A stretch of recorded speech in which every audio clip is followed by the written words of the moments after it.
thousand tales. But master, you're in luck. Assalamualaikum warahmatullahi wabarakatuh. Hai, kembali lagi bersama gua Uncle Hen di Album Movie. Hai, bagaimana jika teman-teman memiliki benda ajaib yang bisa mengabulkan apapun permintaan kita? Apa yang akan teman-teman minta? Mau minta mobil, rumah, atau minta dilunasi cicilannya? Ya, film kali ini berjudul Aladdin yang rilis pada tahun 2019, yang mengisahkan tentang seorang pemuda yang mendapatkan sebuah lampu yang dapat mengabulkan semua keinginannya. Oke, sebelum lanjut ke ceritanya, jangan lupa klik like, komen, dan subscribe supaya kita dapat lebih berkembang. Berawal di sebuah lautan lepas, ada sebuah kapal kecil yang dimana di kapal itu diisi oleh satu keluarga yang sedang berkeliling dunia. Saat itu kedua anak mereka sedang terkagum-kagum karena melihat kapal besar dan mewah yang sedang melintas di depan mereka. Anak-anak itu lalu mulai membandingkan kapal kecil mereka dengan kapal besar itu.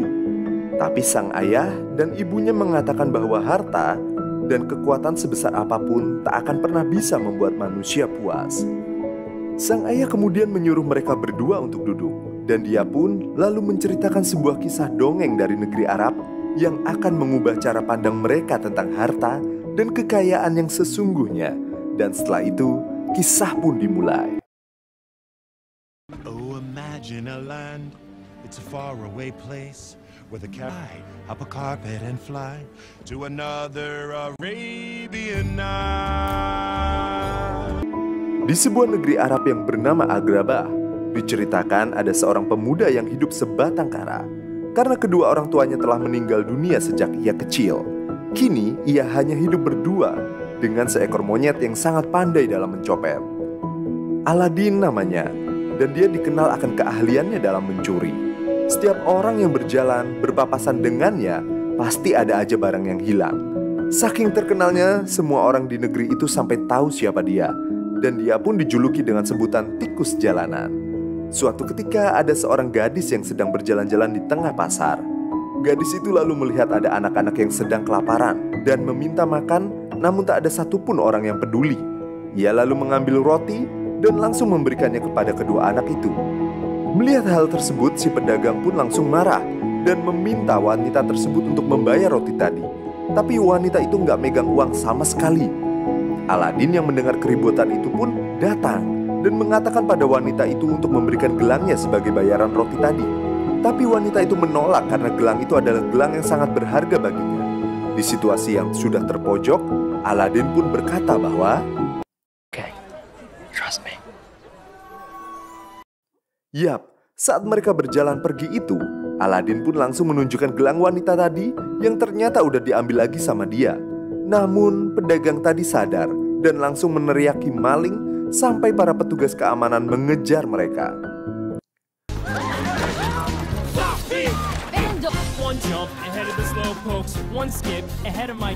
Singkat cerita, mereka berdua akhirnya lolos dan sampai di rumahnya Aladdin. Di sana mereka berdua kemudian saling berkenalan dan bercerita tentang kehidupannya masing-masing, yang mana Aladdin menceritakan kisah masa lalunya yang kelam. Namun ada sebuah kebohongan. Wanita itu berkata bahwa namanya adalah Dahlia dan dia adalah pelayan istana yang melayani putri raja. Padahal nama aslinya adalah Yasmin, dan dialah putri raja itu sendiri.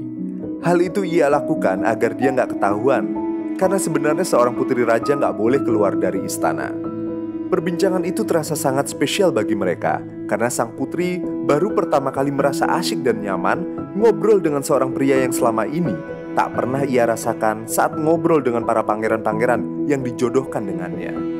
Tapi pembicaraan mereka harus berakhir dan Jasmine harus pulang karena lagi ada rombongan pangeran dari negeri lain yang datang buat ngelamar dia. Saat Jasmine ingin berpisah dengan Aladdin, ia meminta gelangnya yang tadi diambil Aladdin. Tapi saat Aladdin memeriksa sakunya, gelang Yasmin itu hilang. Di situ Yasmin akhirnya salah paham dan berkata bahwa dia menyesal udah percaya sama Aladdin, karena bagaimanapun juga Aladdin tetaplah seorang pencuri jalanan. Singkat cerita, di acara itu seperti biasa, Yasmin kelihatan gak tertarik sama sekali dengan pangeran-pangeran dari negeri lain yang dijodohin sama dia. Kemudian, Jafar yang sedang di ruangan bersama dengan Sultan terlihat sedang mencoba mempengaruhi sang Sultan dengan tongkat sihirnya agar ia mau menuruti semua perkataannya. Jafar ini sangat berambisi untuk memperluas wilayah kerajaan dan berencana menyerang kerajaan-kerajaan lain. Sedangkan Yasmin justru sebaliknya. Dia ingin agar semua bisa hidup damai dan saling berdampingan. Di malam harinya, Yasmin dikejutkan dengan kedatangan Aladin yang berhasil menyusup ke kamarnya. Di situ, Aladin hanya ingin mengembalikan gelang Yasmin, dan dia juga menjelaskan bahwa bukan dia yang menyembunyikan gelang itu, namun si Abu atau monyetnya Aladin. Setelah perbincangan yang membuat Yasmin kagum dan tersipu malu, Aladin pun akhirnya pamit pulang. Tapi Aladin berkata bahwa besok dia akan datang lagi dan menyuruh Yasmin untuk menunggunya di air mancur di bawah sinar bulan malam yang indah. Namun, saat Aladin berjalan pulang, tiba-tiba Evening.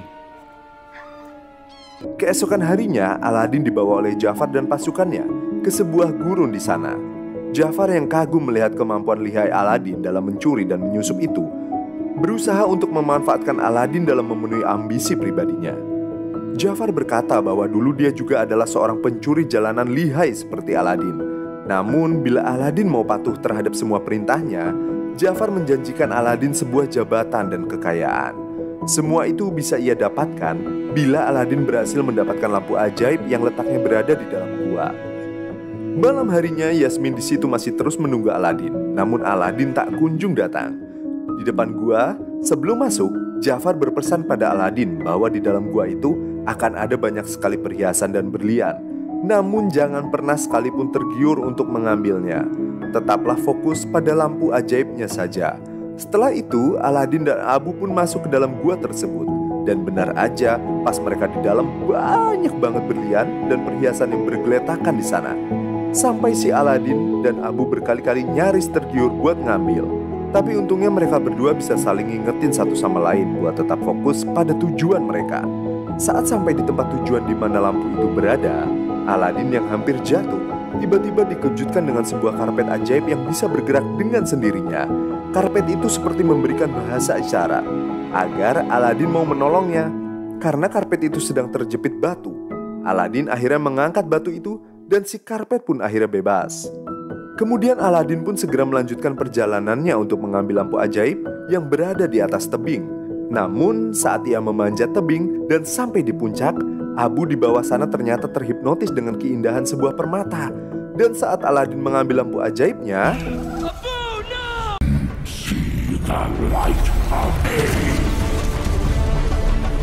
untungnya mereka berdua berhasil selamat berkat bantuan si karpet ajaib. Tapi begitu mereka sampai di pintu keluar dan meminta bantuan Jafar, Jafar justru mengambil lampu ajaibnya saja, kemudian menendang Aladin dan Abu hingga mereka berdua jatuh ke dasar gua.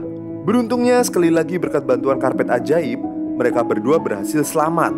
Ternyata sebelum jatuh tadi, Abu berhasil mengambil lagi lampu ajaib dari tasnya Jafar. Aladin yang terjebak di dalam gua itu pun bertanya pada si karpet, bagaimana cara untuk keluar? Si karpet pun memberikan isyarat agar Aladin menggunakan lampu ajaib di tangannya.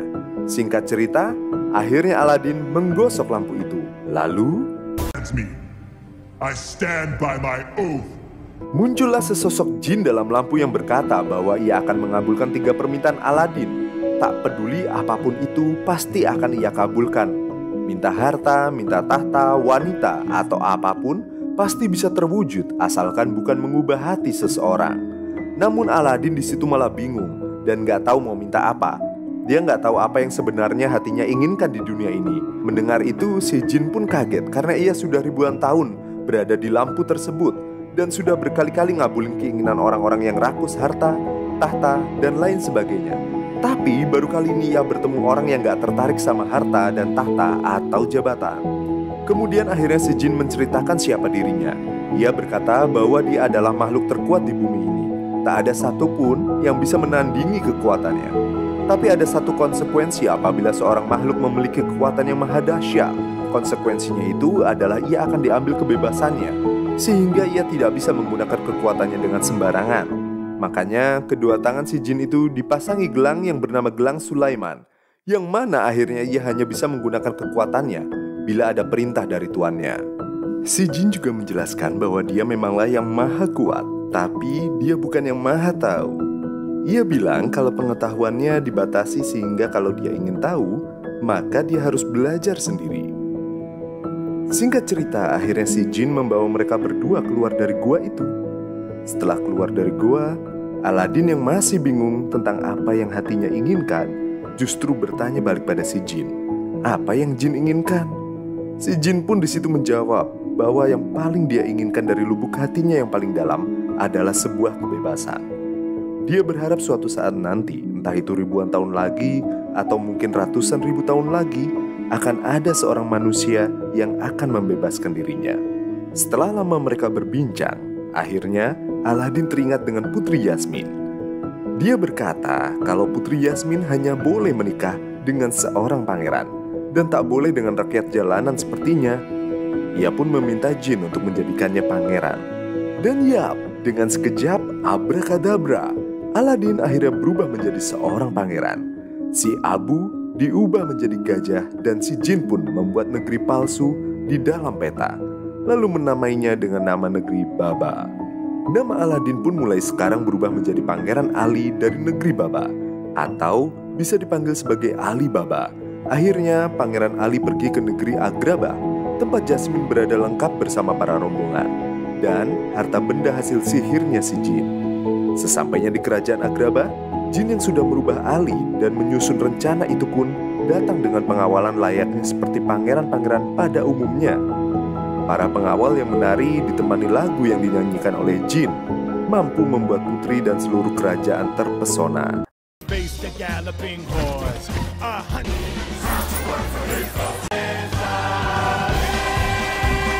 Akhirnya setelah sampai ke dalam istana karena sihir Jin itu, tidak ada satupun orang mengenali Aladin. Bahkan Putri Yasmin pun tak sadar bahwa Pangeran Ali itu adalah Aladin. Tetapi Aladin yang baru merasakan berbicara langsung di depan putri dan raja pun merasa sangat gugup. Saking gugupnya, dia nggak sengaja ngeluarin kata-kata yang menyinggung Putri Yasmin, hingga sang putri pun langsung berbalik dan pergi meninggalkannya. It's expensive. You! Kemudian sang sultan mengundang Aladin untuk datang ke pesta perayaan untuk menyambut musim panen nanti malam. Malam hari pun tiba. Aladin yang sedang berjalan menuju pesta tiba-tiba dipanggil sama si Jafar. Mereka berdua pun akhirnya bicara empat mata di situ. Jafar mulai menyihir Aladin dengan tongkatnya agar Aladin terpengaruh dan mau menuruti perintah Jafar. Beruntungnya si Jin yang saat itu tahu bahwa ada sihir di tongkat tersebut langsung menarik Aladin. Lalu Aladin dan Jin pun masuk ke dalam pesta. Singkat cerita, di pesta tersebut Aladin mencoba meminta maaf pada Putri Yasmin. Tapi bukannya membalas, sang putri justru mengajak Aladin untuk menari dan menikmati pesta malam itu. Dan akhirnya Aladin dengan bantuan si Jin itu pun menari bersama sang putri dan warga di sana hingga pesta berakhir. Beberapa waktu kemudian, di kamarnya mereka menyusun rencana agar Aladin bisa ngobrol lama dengan sang putri. Akhirnya, Jin pergi mendatangi kamar sang putri sendirian. Dan di saat Dahlia membuka pintu, Jin langsung memberikan bunga dan mengajak Dahlia pergi jalan-jalan santuy di tengah malam. Saat sang putri sedang sendiri di kamarnya, Aladin pun datang. Sang putri di situ kaget. Bagaimana caranya Aladin bisa masuk padahal banyak banget penjaga mengawasi di sekitar kamarnya. Namun, di tengah perbincangan mereka, Aladin kemudian menawarkan Putri Yasmin untuk pergi dari kamarnya dan berjalan-jalan menikmati dunia luar menggunakan sebuah karpet ajaib. Awalnya si putri itu kaget karena karpet ajaib yang dia kira hanyalah sebuah dongeng. Ternyata beneran ada. Putri Yasmin pun lalu mulai menaiki karpet tersebut dan mereka langsung terbang tinggi melihat dunia luar yang sangat jauh dari istana. Hati sang putri sangat bahagia karena semasa hidupnya ia sama sekali nggak pernah diperbolehkan untuk keluar istana. Di sana, sang putri menikmati indahnya malam dan melihat pemandangan yang tak pernah ia lihat sebelumnya.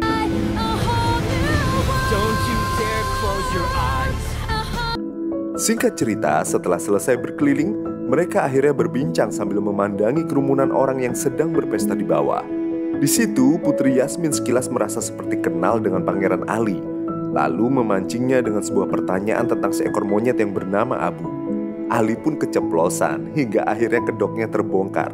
Karena seingat Yasmin, hanya Aladin lah yang tahu siapa monyet bernama Abu itu. Tapi bukannya jujur, Aladin malah berbohong dan mengaku bahwa dirinya dulu cuma lagi menyamar sebagai pencuri jalanan aja. Dia yang asli sebenarnya memanglah seorang pangeran. Mendengar kebohongan Aladin tersebut, Putri pun percaya. Kemudian Aladin mengantarkan Putri Yasmin pulang.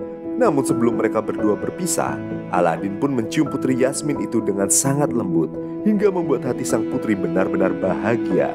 Di pagi hari, saat Aladin dan Abu keluar dari kamarnya, mereka dihadang oleh penjaga yang diutus oleh Jafar. Aladin lalu diikat dan diinterogasi Jafar yang sudah tahu siapa sebenarnya Aladin, serta memaksanya untuk memberitahu di mana lampu ajaib tersebut. Tapi Pangeran Ali tak ingin mengaku bahwa dirinya adalah Aladin. Hingga saat itu juga Aladin ditendang dari atas istana hingga tercebur ke laut. Abu yang mengetahui Aladin dalam bahaya langsung mengambil lampu ajaib dan menjatuhkannya ke laut. Akhirnya Aladin selamat, akan tetapi dengan adanya kejadian tadi, kini hanya tinggal tersisa satu lagi permintaan yang bisa ia minta pada si jin. Sebelumnya Aladin udah minta jadi pangeran, dan permintaan kedua yaitu diselamatin dari laut. Lalu di situ jin menanyakan apakah janjinya si Aladin saat pertama kali bertemu waktu itu yang akan menggunakan permintaan terakhirnya untuk membebaskan jin akan ditepati atau enggak. Namun Aladin kini malah berubah. Dulu Aladin yang masih hidup sederhana sebelum menjadi pangeran sangatlah rendah hati. Tapi sekarang Aladin malah menolak untuk membebaskan si jin dan berkata bahwa dia akan menggunakan sisa permintaan terakhirnya untuk menikahi Putri Yasmin. Mendengar itu, jin pun merasa sangat sedih dan kecewa karena ternyata Aladin sama saja seperti para tuannya sebelumnya yang haus keinginan duniawi. Beberapa waktu kemudian di dalam istana, Jafar yang sedang berkumpul dengan Sultan dan Jasmine pun memfitnah Aladin dan berkata kalau kerajaan Aladin akan menyerang kerajaan sekutunya. Tapi tiba-tiba Aladin datang dan membongkar semua kebusukan Jafar. Sultan di situ merasa sangat kecewa pada Jafar. Namun Jafar mulai menggunakan sihirnya lagi pada sang sultan. Melihat itu, Aladin pun langsung merampas tongkat Jafar. Dan akhirnya sang sultan sadar. Lalu langsung memerintahkan panglima yang bernama Hakim untuk menangkap Jafar. Tapi sayangnya saat dibawa ke ruang penjara, burungnya si Jafar berhasil mencuri kunci penjara tersebut. Di dalam istana, Sultan merestui hubungan Pangeran Ali dan Yasmin, lalu menyuruh mereka untuk segera menikah. Sebenarnya Aladin ingin jujur bahwa selama ini dia telah berbohong tentang Pangeran Ali, tapi akhirnya nggak jadi. Aladin yang kebingungan karena terjebak oleh kebohongannya sendiri, akhirnya meninggalkan istana dan pergi ke rumahnya. Tetapi di tengah perjalanan, Aladin bertabrakan dengan Jafar. Ia sedang menyamar, dan dari situlah Jafar berhasil mencuri lampunya Aladin tanpa Aladin sadari. Kemudian Jafar di situ langsung menggosok lampu tersebut hingga si jin pun keluar. Dan terkejut karena yang memanggilnya ternyata bukanlah Aladin. Singkat cerita, Jafar telah berada di dalam istana dengan sangat percaya diri. Ia mengatakan kalau dialah yang kini akan menjadi penguasa di kerajaan tersebut. Sultan yang mendengarkannya langsung memerintahkan Hakim untuk menangkap Jafar. Tapi tiba-tiba Jafar menggosok lampu ajaibnya hingga si jin pun keluar. Lalu Jafar meminta si jin untuk menjadikannya seorang raja di kerajaan tersebut. Dan abrakadabra, permintaan Jafar dikabulkan. Di sisi lain, Aladin yang baru sadar kalau lampunya dicuri, ia pun langsung segera pergi menuju istana. Di istana, Jafar sebagai raja baru memerintahkan Hakim untuk membawa Putri Yasmin keluar. Namun, di tengah perjalanan Putri Yasmin berhenti dan memanggil Hakim karena status Yasmin yang masih menjadi seorang putri. Sang putri lalu memerintahkan dan menjelaskan kalau Hakim berhak memilih dan menentukan. Jasmine berkata, walaupun kini Jafar adalah rajanya, tapi Hakim tetap memiliki hati yang bisa tahu mana perintah baik dan mana perintah buruk. Hingga akhirnya Hakim pun memilih untuk mengikuti kata hatinya dan menuruti perintah sang putri. Sang putri kemudian memerintahkan Hakim untuk segera menangkap Jafar. Namun seketika itu, Jafar kembali menggosok lampu ajaibnya. Dan kali ini Jafar meminta agar ia dijadikan penyihir terhebat di muka bumi. Dengan kekuatan sihirnya, Jafar lalu mengubah Hakim dan para prajurit menjadi abu. Tak sampai di situ, Jafar juga memaksa Putri Yasmin untuk mau menikahinya. Kalau enggak, ayahnya akan disiksa dengan sihirnya. Sang putri yang tak tega melihat ayahnya disiksa pun mengiyakan tawaran Jafar itu. Sementara Aladin yang sudah sampai di istana, diam-diam ingin mengambil lampu yang berada di bangku belakang Jafar. Akan tetapi Jafar yang tahu dalam sekejap langsung memindahkan Aladin itu ke hadapannya. Ia kemudian mengirim Aladin dan Abu ke ujung bumi, yaitu kutub utara. Di sana Aladin terpisah dengan Abu. Ia lalu mencari Abu kemana-mana sampai akhirnya mereka berdua pun kembali bertemu. Sedangkan si karpet ajaib yang saat itu masih di istana meminta izin untuk mengirimkannya ke tempat di mana Aladin berada. Beberapa waktu kemudian, saat pernikahan Putri Yasmin dan Jafar sudah memasuki sesi ijab kabul, Putri Yasmin melihat Aladin yang sedang menaiki karpetnya dari kejauhan. Ia lalu memberanikan diri untuk mengambil lampu si Jafar dan langsung loncat dari atas tanah. Dengan cepat Aladin menangkap Putri Yasmin hingga mereka pun berhasil kabur. Jafar yang kesal kemudian mengubah burungnya menjadi burung besar yang menyeramkan untuk mengejar mereka. Sayangnya lampu tersebut berhasil direbut lagi sama si Jafar. Kemudian ia menyihir Sultan, Dahlia, dan Putri Yasmin agar tak bisa memberontak lagi. Di situ Aladin berusaha menatap jin dan meminta pertolongan. Akan tetapi si jin tak bisa berbuat apa-apa. Ia hanyalah jin yang cuma bisa menuruti perintah tuannya yang memanggilnya keluar dari lampu. Namun Aladin enggak kehabisan akal. Ia lalu mengatakan pada Jafar bahwa kekuatan Jafar yang dimiliki saat ini adalah pemberian dari jin. Bagaimanapun juga, jinlah makhluk terkuat di bumi ini, dan Jafar hanyalah makhluk terkuat kedua saja. Setelah itu Aladin juga mengatakan bahwa Jafar tak akan bisa berbuat apa-apa tanpa bantuan jin. You always be second. Mendengar itu, Jafar yang murka dan tak terima dengan perkataan Aladin pun kemudian memerintahkan jin untuk mengabulkan permintaan terakhirnya, yaitu menjadikannya makhluk terkuat di muka bumi ini, bahkan melebihi kekuatan jin. Jafar yang gila akan kekuasaan itu pun gak sadar bahwa ucapan itu telah membawanya termakan jebakan si Aladin. Most powerful being in the universe!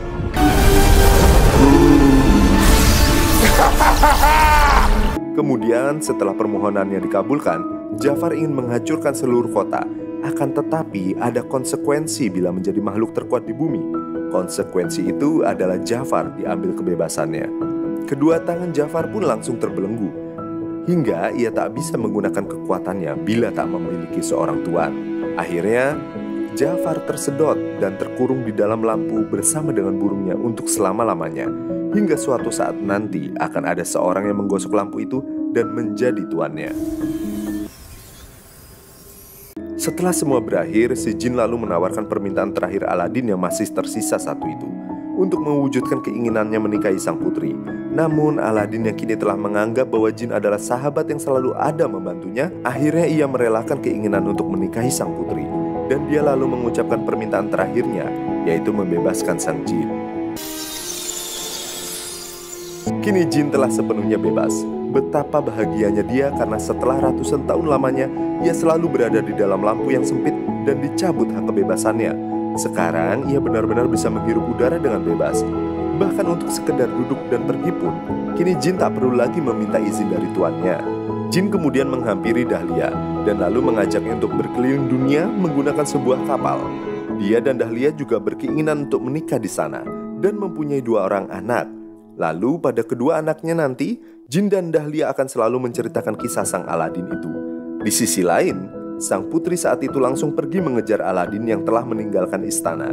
Di situ sebagai seorang sultan yang baru, Putri Yasmin pun memerintahkan Aladin untuk berhenti. Dan dengan kekuasaannya, putri lalu memerintahkan Aladin untuk mau menikahinya. Dan mereka pun hidup bahagia bersama selamanya. Dan cerita pun berakhir. Ada satu pesan moral yang kita dapatkan dari film ini, yaitu bahwa menjadi diri sendiri adalah yang terbaik. Pada akhirnya, orang akan melihat value kita lewat perbuatan, bukan siapa kita atau apa yang kita miliki. Sama seperti Aladin yang memilih untuk tetap menjadi Aladin yang miskin dan bukan Prince Ali yang kaya raya. Justru dengan menjadi diri sendiri, ia tetap bisa menikah dengan putri impiannya. Oke, di akhir kata saya Uncle Hen undur diri.